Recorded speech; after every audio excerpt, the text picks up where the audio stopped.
By now, we've covered a lot of the essentials of HTML. All that's left to do is to take a closer look at HTML5 and look at what new features we got that we didn't have with previous versions of HTML. So let's go ahead and create our HTML file. This time I'm using the Emmet shortcuts here so that I don't have to type out the entire tag. I can just do head tab to create a head tag, and then a body, and then press tab to create a body tag.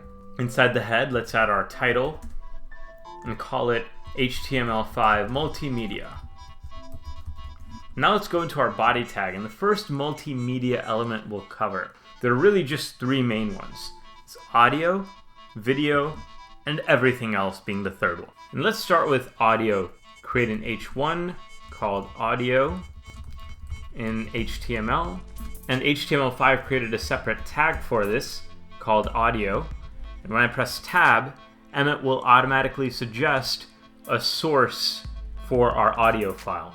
So I'm going to go and find the background music for this course, kindly provided by Exist Strategy. Shout out to Anthony for being generous with his music. I bought his albums a while back and reached out to him, and he graciously provided them for this course. So I copied over Sunsets and pasted it into our web folder where the HTML5 multimedia.html file is. And I'm just going to rename this file to be something a little bit more code friendly. So sunsets.flac. By the way, FLAC is a lossless compression format. Music that's created with FLAC sounds significantly better to audio files. By audio files, I mean PH files, meaning people who are really into audio. And it also has a wider range of volume that you can do. So I'm going to reference sunsets.flac. Now here's the trick. We have to specify a controls attribute when playing audio files. And that's how all these controls show up. Otherwise, if you don't specify controls, you really won't be able to do anything with this audio file. Another property you can specify is loop, so that once the music ends, it'll start playing again. And here's a property that you can specify but generally don't want to, and that's autoplay. Most people find it really annoying when as soon as they enter a page, audio starts playing. That's generally not something you want to include unless you're an evil web designer or web developer. In that case, sure, go ahead and include autoplay and be your evil self, you. So I'm going to save, and now we can play Sunsets. I'm just going to leave that running. And now, let's dive into video. Similar to audio files, we can specify a source for the video. I was just kidding about leaving this running, by the way. I'll actually have Sunsets as the background music for this video so that it sounds a little bit nicer. Okay, let's specify that we're about to dive into video with the H1 tag. Video files in HTML. And this is going to get really meta because I'm actually going to include one of my video lessons as the source file for this video tag. So in our web folder, I've specified the tooling up video. And just like before, I'm going to rename this video slightly so that it's easier to reference and call it tooling_up. Now back in our HTML file, I'm going to reference this video as the source, toolingup.mp4. You can see that the video is included. We don't really see any controls for it, so there's no real way to play it. So let's add some controls. So now that added some controls here at the bottom.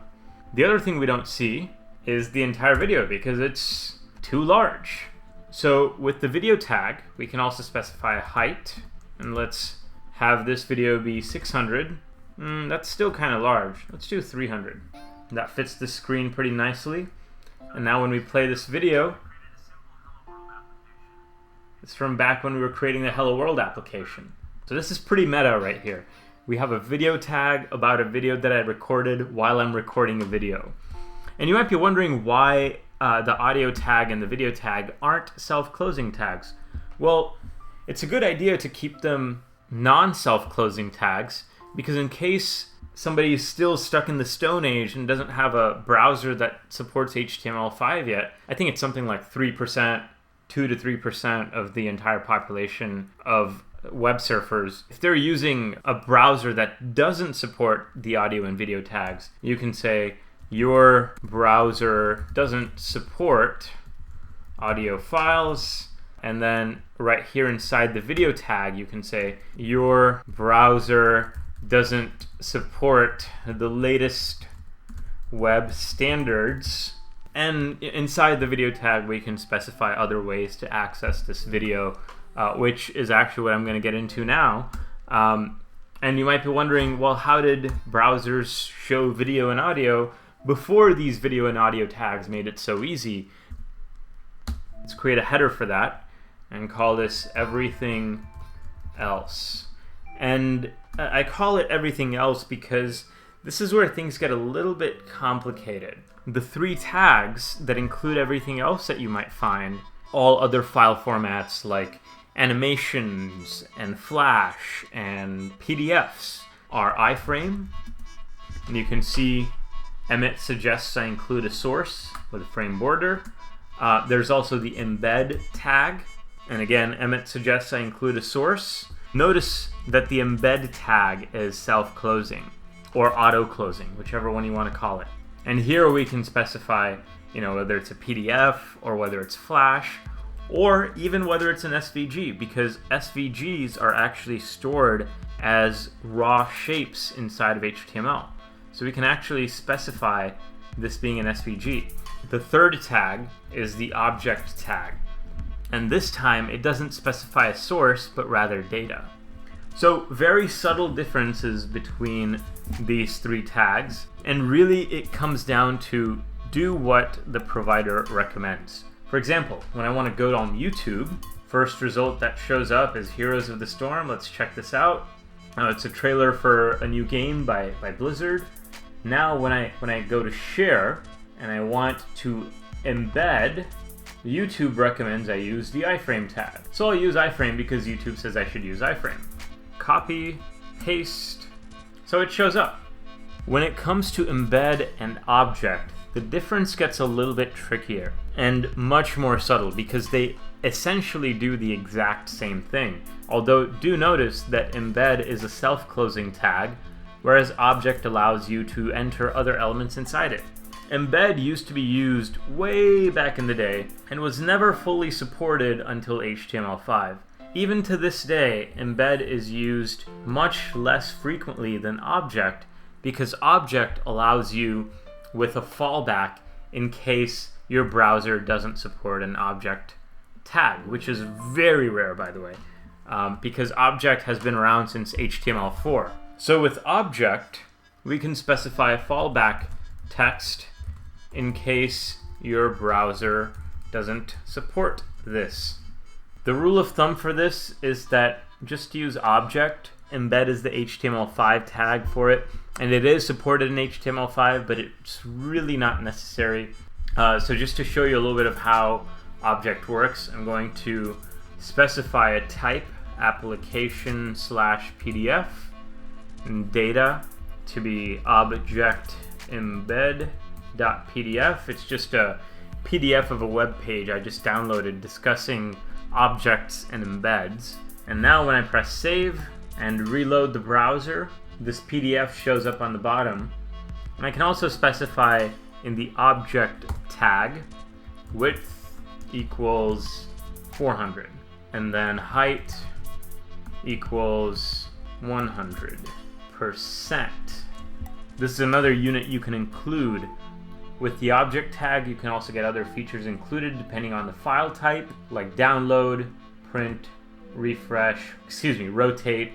Play around with the object tag in case you want to download a PDF, but also know embed is also now supported in HTML5. By the way, another interesting shortcut that I just used is command/ or control/ to make multiple lines a comment.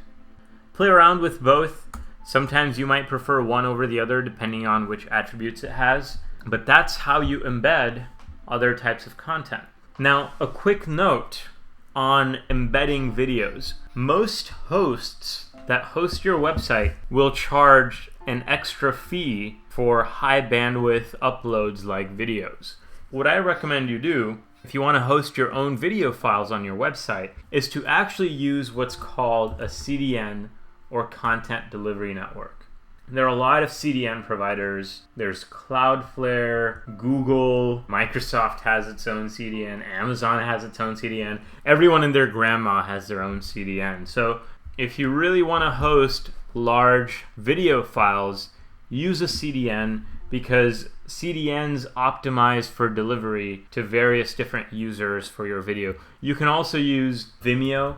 Vimeo is a fairly professional way to upload your videos and use them in your website. Try to avoid using YouTube unless you don't mind ads.